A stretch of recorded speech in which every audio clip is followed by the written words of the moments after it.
Assalamualaikum warahmatullahi wabarakatuh. Pemirsa dimana saja berada, puji syukur kepada Allah Subhanahu wa Ta'ala yang masih terus mencurahkan nikmat, inayah dan hidayah kepada kita semua, sehingga kita masih bisa menjalankan aktivitas keseharian kita. Mudah-mudahan semuanya bernilai ibadah di sisi Allah Subhanahu wa Ta'ala. Pemirsa yang dirahmati oleh Allah, ketemu lagi dengan saya di channel saya, Supron M Channel, dalam acara Cermin, Cerah dalam Hitungan Menit. Kali ini saya ingin membahas atau mengangkat sebuah tema tentang ucapan Imam Asy-Syafi'i rahimahullah yang sering digunakan oleh sekelompok orang. Ucapan ini seolah-olah bahwa Imam Syafi'i melepaskan kepada siapapun untuk tidak mengikuti kepada pendapatnya dan langsung merujuk saja kepada hadis-hadis yang sahih. Ucapan ini ada di dalam kitabnya Imam An-Nawawi, ya, di dalam kitab Al-Majmu' Syarah Muhadzab Imam An-Nawawi yang terdiri dari 27 jilid, dan juga ada di jilid yang pertama, ya, di halaman 61, dan penjelasan Imam An-Nawawi ada di halaman 173. Apa sebetulnya maksud daripada ucapan Imam Asy-Syafi'i tersebut?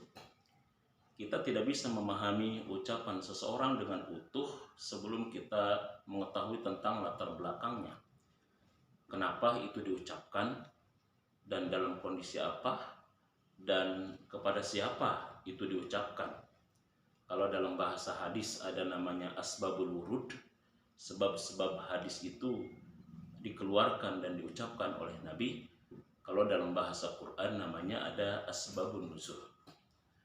Nah, kita akan membahas seperti apa sebetulnya ucapan atau makna daripada ucapan Imam Asy-Syafi'i rahimahullah itu. Ya. Banyak kitab, ada 2 kitab yang saya lihat yang memuat tentang ucapan ini. Pertama adalah kitabnya Taqiyuddin As-Subki, ya. Yang kedua adalah saya hanya memegang kitab Majmu' Syarah Muhadzabnya Imam An-Nawawi. Ucapan Imam Syafi'i itu adalah idza shahhal hadis fahuwa majhabi. Itu ada di halaman yang ke-61. Apabila hadis itu sahih, maka dia adalah majhabku. Apakah ucapan ini diungkapkan Imam Asy-Syafi'i adalah untuk orang awam, sehingga semua umat Islam tidak layak merujuk kepada pendapatnya dan langsung saja merujuk kepada hadis yang sahih? Atau biasanya kita sering membentur-benturkan antara pendapat Imam Mazhab itu dengan pendapat Rasulullah atau hadis Rasulullah SAW. Nah, disinilah kita perlu cermat, ya, dan teliti melihatnya. Imam Taqiyuddin As-Subki di dalam kitab beliau Makna Qaul Al-Imam Al-Muttalib mengatakan pertama bahwa ucapan Imam Asy-Syafi'i rahimahullah terkait idza shahhal hadis bahwa madhabi ini untuk menunjukkan tentang keterbukaan Imam Asy-Syafi'i rahimahullah terhadap hadis-hadis sahih, ya, dari berbagai macam mazhab, baik itu mazhab Hijaz, ya, Mekah, Madinah, ataupun mazhab Syam, ya. Yang kedua, Imam Asy-Syafi'i rahimahullah ta'ala amat sangat terbuka terhadap pendapat baru, ya, yang terkait dengan masalah-masalah hukum kalau bersumber dari hadis-hadis sahih, ya, sehingga dia tidak menutup dirinya.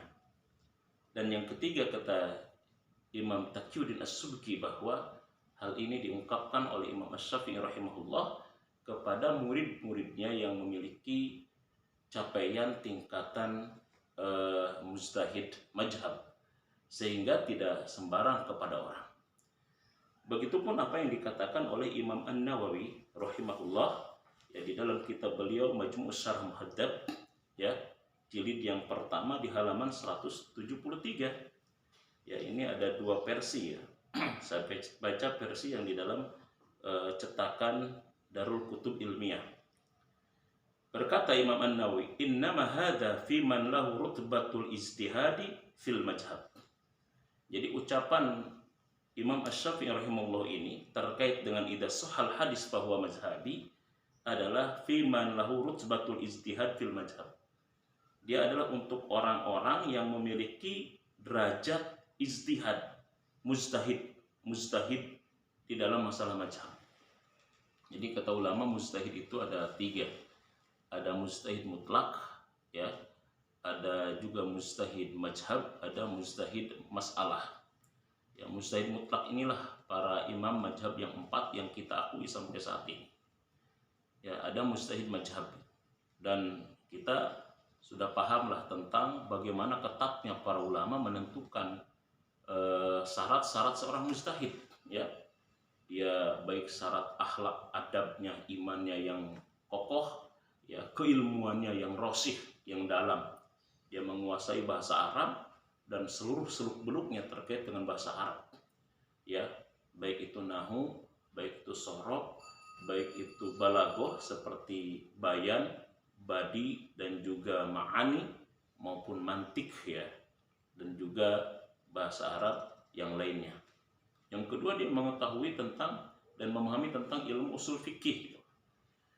Ya, usul fikih ini kan ilmu yang membahas tentang, ya, bagaimana metodologi istidlalul ahkam dan istinbatul ahkam. Ya, ada nasakh mansuh nanti. Ya, ada muqayyad dan ada juga yang mutlak, misalkan ada ayat yang mujmal dan mubayyan dan seterusnya. Menguasai tentang ulumul Quran, ilmu-ilmu yang terkait dengan Al-Quran, asbabun nuzul, ya, ayat-ayat yang dinasah dan dimansuh, memiliki pemahaman tentang mutasabihat dan juga muhkamat, dan juga ulumul hadis, amat sangat banyak sekali. Ya, jadi ini diungkapkan kata Imam An-Nawawi di hadapan mereka. Ya, terus wasartuhu ayyaghliba ala zannihi anna Syafi'i rahimahullahu lam yakib ala hadal hadis aw lam ya'lam bisihhatih. Dan dia meyakini bahwa Imam Syafi'i itu tidak tahu tentang hadis dalam masalah ini. Atau dia pun meyakini bahwa Imam Syafi'i tidak tahu tentang kesahihan sebuah hadis. Jadi harus yakin betul bahwa Imam Syafi'i tidak tahu hadis tentang ini dan tentang derajat kesahihan hadis tersebut. Ya, kita tahu tentang Imam Syafi'i ini kan menurut Ibnu Rus, ya, beliau memiliki pemahaman dan memiliki hafalan 500.000 hadis, ya, dalam masalah-masalah hukum, ya, dan ini diakui oleh murid-muridnya termasuk Imam Ahmad bin Hambal. Wa hadza innama yakunu ba'da mutala'ati kutubi Syafi'i kulliha wa nahwiha min kutubi al-ashabi al-akhirina anhu wa ma asbahaha. Dan juga dia tidak boleh langsung merujuk kepada hadis sahih sebelum dia mentelaah seluruh kitab-kitab Imam Syafi'i dan seluruh kitab-kitab, ya, para muridnya, para pengikutnya yang diambil langsung dari Imam Syafi'i. Apa kata Imam Nawawi? Wa hadza syartun sa'bun qalla may yattasifu bihi, dan ini adalah merupakan syarat yang sangat sulit dan sedikit sekali manusia yang mampu untuk melakukan ini. Jadi ketat sekali. Wa inna mastaratu ma dzakarnahu li anna Syafi'i rahimahullah tarakal amala bi zahiri ahaditsa katsiratin ra'aha wa alimaha lakin qama ad-dalilu indahu ala taqnifiha aw naskhiha aw takhsisiha aw ta'wiliha aw nahwi dzalik. Nah, jadi begini kata Imam Nawawi. Kenapa sebabnya? Li anna Syafi'i rahimahullah tarakal amala bi zahiri ahadits katsiratin. Imam Syafi'i itu tidak pernah menggunakan hadis itu di dalam implementasinya berdasarkan pemahaman zahirnya, pemahaman yang eksplisitnya, ya, terkait dengan hadis yang beliau temui, dan itu sangat banyak sekali. Ya, bahkan beliau pun tidak menggunakan hadis sahih itu ketika ada kecacatan atau hadis sahih itu telah dinasah, telah ditaksis, telah ditakwil atau yang sejenisnya. Nah, ini ada di dalam kitabnya Imam An-Nawawi, Majmu'us Syarah Muhadzab, ya, Imam Syafi'i, halaman 173, ya, di alinea pertama di baris yang kedua, ya, satu jilid pertama di antara 27 jilid ini. Jadi kita tidak bisa ya menggunakan perkataan seorang alim tanpa kita memahami maksudnya. Jadi jangan dibiasakan kita itu menyampaikan sesuatu tapi tanpa kita menjelaskan tentang apa maksud dari perkataan orang itu. Ini tidak ilmiah dan juga menyalahi keilmiahan di dalam dunia keilmuan. Ya, jadi itulah bagaimana pemahaman yang sesungguhnya menurut para ulama Syafi'iyah terkait dengan ucapan Imam Asy-Syafi'i, idza shahhal hadis fahuwa mazhabi. Jadi kalimat ini bukan diungkapkan Imam Asy-Syafi'i di hadapan orang awam yang tidak tahu tentang masalah agama, tetapi diungkapkan oleh Imam Asy-Syafi'i di hadapan orang-orang yang sudah mencapai derajat mujtahid mazhab, yang memiliki pemahaman dan pengetahuan yang mendalam tentang nas baik Al-Quran maupun sunnah Rasulullah SAW. Demikian, semoga cermin cerah dalam hitungan menit kali ini ada manfaatnya bagi kita semua. Assalamualaikum warahmatullahi wabarakatuh.